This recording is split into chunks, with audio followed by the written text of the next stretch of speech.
வணக்கம் நண்பர்களே. கடந்த வீடியோவில் நோட் வேல்யூ அண்ட் ரெஸ்ட் பார்த்தோம். இன்றைக்கி நாம் tie, dotted notes and slur இது மூணுத்தையும் பார்க்க போகிறோங்க. டைக்கும் டாட்டட் நோட்ஸுக்கும் ஒரு ஒற்றுமை உண்டு. டையும் டாட்டட் நோட்ஸும் நோட்டோட டியூரேஷனை மாற்றக்கூடியதுங்க. இப்போ எனக்கு 4 டைம் சீக்வென்ஸ் இருக்குது. 4 means 4 crotchet beats in each bar. ஒவ்வொரு பார்லையும் 4 கவுண்ட் தான் இருக்கணும். பட் எனக்கு நான் சாங் கம்போஸ் பண்ணும்போது 7 கவுண்ட்ஸ் வேணும். அப்போ எப்படி இருக்கும்? ஒரு பாரில் 4 நோட்டுக்கு மேலே எழுதக்கூடாது, 4 கவுண்ட்ஸ்க்கு மேலே வரக்கூடாதுங்க. ஆனால் எனக்கு 7 கவுண்ட்ஸ் ஒரு நோட் வேணும் அப்படின்னும்பொழுது என்ன பண்ணலாம் அப்படின்னா, முதல்ல ஒரு 4 கவுண்ட் போடுறோம், அடுத்து ஒரு 3 கவுண்ட்ஸ் நோட் போடுறோம், இதை க்ளீன் பண்ணுறாங்க. இதுக்கு பேர் தான் டைன்னு சொல்லுவோம். டை. இங்கே பாருங்கள், புதுசாக ஒரு நோட் இருக்குது. ஒரு மினி பக்கத்தில் ஒரு புள்ளி வச்சிருக்கு. இந்த புள்ளியை கவனமாக வைக்கணும். புள்ளி ரைட் சைடில் வைக்கிறோம். இவன் மேலே வச்சோம்னாக்கா இது டை இல்லை. இதுக்கு பேர் நம்ம ஸ்டக்காட்டோ உண்டு, பின்னாடி பார்க்க போகிறோம். But tie and dotted notes right சைடில் புள்ளி வைக்கிறாங்க. இப்போ இது முன்னாடி என்ன நோட் இருக்கோ அந்த நோட்டில் பாதி வேல்யூ ஆட் பண்ணுறோம். ஒரிஜினல் நோட்டோட ஆஃப் வேல்யூ ஆட் பண்ணுறோம். இப்போது ஒரு செமி பிரீவ் இருக்குது, பக்கத்தில் புள்ளி வச்சோம்னா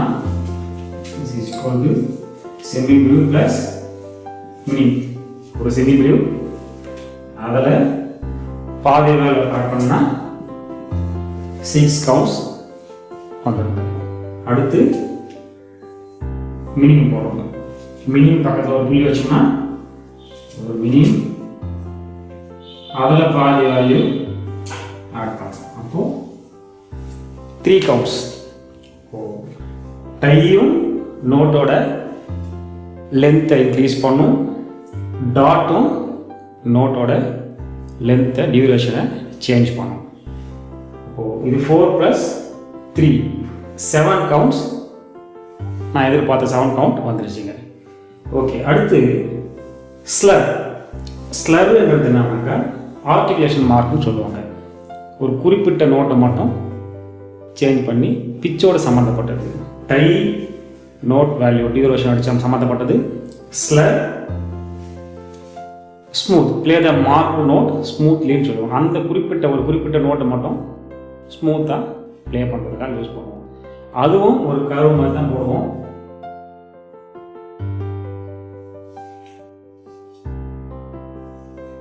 இதுவும் ஒரு கர்வ் மாதிரி தான் இருக்குது, இதுவும் ஒரு கர்வ் மாதிரி தான் இருக்குது. பட் இது ரெண்டும் சேம் பிச்சாக இருந்தால் அது டை. இதில் டிஃப்ரெண்ட் பிச் இருந்தாக்கா அது ஸ்லர்.